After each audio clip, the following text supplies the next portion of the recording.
अगर आपको रामायण नहीं आती पर बॉलीवुड पसंद है तो बड़ी गड़बड़ है। कवि कुमार विश्वास ने हाल ही में एक कार्यक्रम में कहा था, अपने बच्चों को सीता जी की बहनों और भगवान राम के भाइयों के नाम याद कराइए।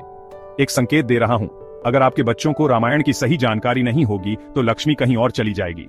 विश्वास के इस बयान से यह सवाल उठता है कि उनका इशारा किसकी तरफ था। उन्होंने सीधे किसी का नाम तो नहीं लिया, लेकिन उनके बयान से यह साफ था कि वह उन लोगों को लक्ष्य कर रहे थे जो रामायण और भारतीय संस्कृति के बारे में सही जानकारी नहीं रखते।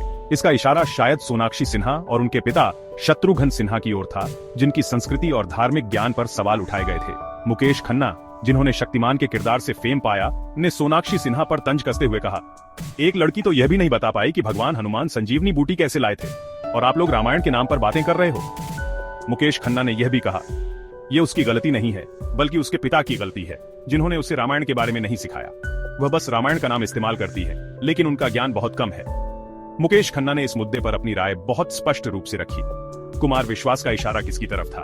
कुमार विश्वास ने किसी का नाम नहीं लिया। उनका बयान यह स्पष्ट करता है कि वह उन लोगों को चेतावनी दे रहे थे जो भारतीय संस्कृति और धार्मिक मुद्दों पर बातें तो करते हैं, लेकिन उनके पास वास्तविक ज्ञान नहीं होता।